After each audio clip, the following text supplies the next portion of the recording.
The NFL season is coming to a close, and what does that mean? Well, it means maybe you're eliminated from your playoffs, and maybe you're already pondering next year's horrendous draft mistakes that you're going to make. But have no fear. The DFS Early Look is here to keep you engaged and give you the best early information that we can heading into the Week 16 NFL DFS slate. You're going to want to lock in early hints and an early advantage for everyone that clicks that like and subscribe button, hits the bell, so you never miss a DFS Early Look. I cannot wait, Jake. Let's dive right in. What? Why are you shaking your head? You're welcome.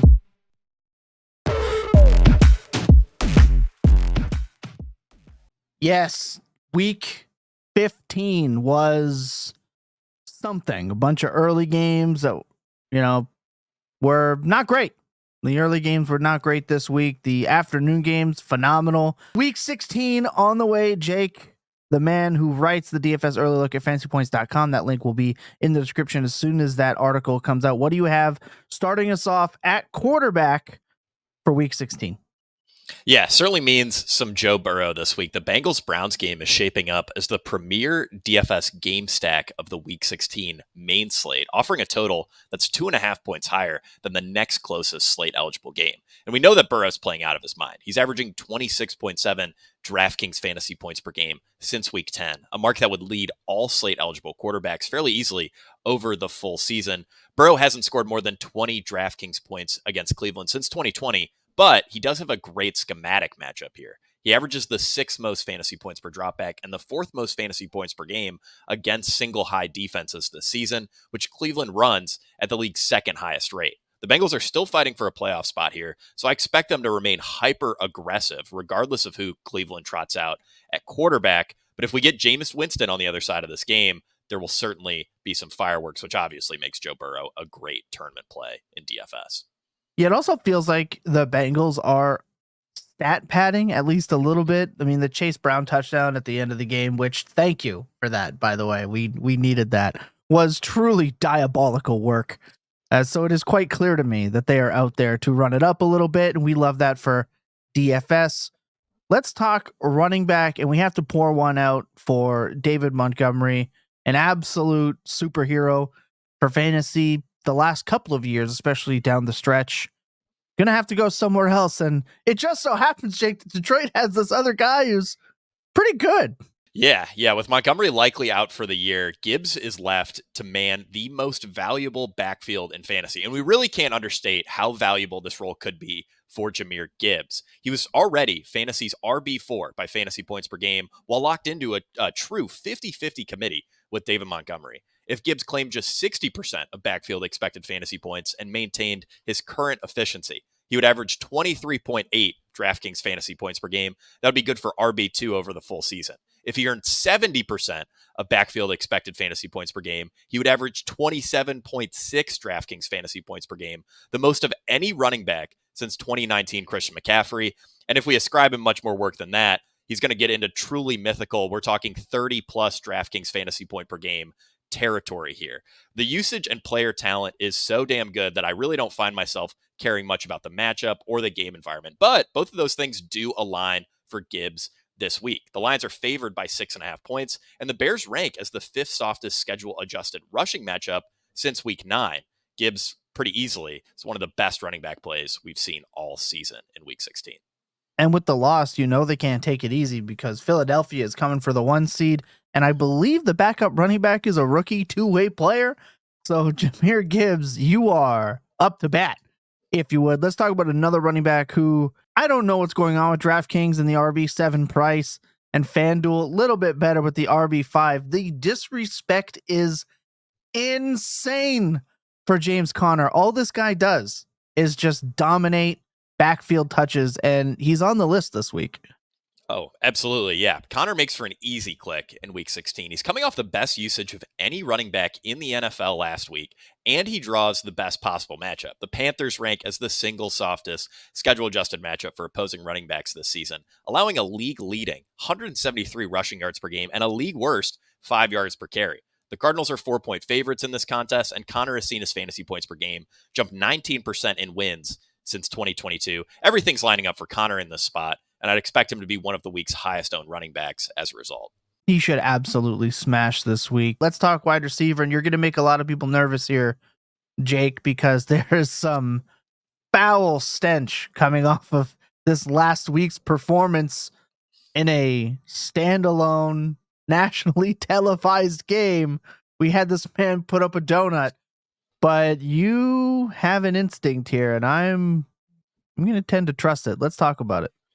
Yeah, so we're going to talk about Cooper Kupp. He's sitting at his lowest DraftKings price point since week 2 of 2021. And that's despite scoring over 20 DraftKings points in 4 of his last 6 games. Of course, Puka Nacua is earning better target volume. Kupp is on the wrong side of 30. He's just coming off of that donut. So I totally get the late season trepidation. But I think if there was ever a spot to play Kupp, this really feels like it. The Jets rank as the single softest schedule adjusted matchup for opposing slot wide receivers since week 9, but as a neutral matchup for opposing outside wide receivers over that same stretch. Now, that should funnel volume to Cooper Kupp, and the 46.5 game total here, which is the third highest on the slate, along with Aaron Rodgers' recent stretch of quality play, suggests serious shootout potential here. And I certainly want exposure to a historically cheap Cooper Kupp if this game does turn into a shootout. Have to imagine that it will, as the Jets seem to be another one of those teams with Aaron Rodgers just trying to kind of give the double bird to everyone else in the league and see, I told you I could do it if you just gave me Adams earlier. So I think they're going to be pushing the pace, and you're right. I'm going to want a piece of this. If this is the cheapest way to do it, so be it. You won't hear me complaining until he puts up another 0. Malik Nabers for the Giants gets Atlanta. What a rookie year with 4 truly dreadful quarterbacks out there, but maybe it's Boyle who was balling. Granted, they're picking on Brandon Stevens, so he's not playing him this week. We'll see what happens. Malik Nabers, though, wide receiver 16 on DraftKings, wide receiver 10 on FanDuel. Quite the discrepancy there. Let's talk about him.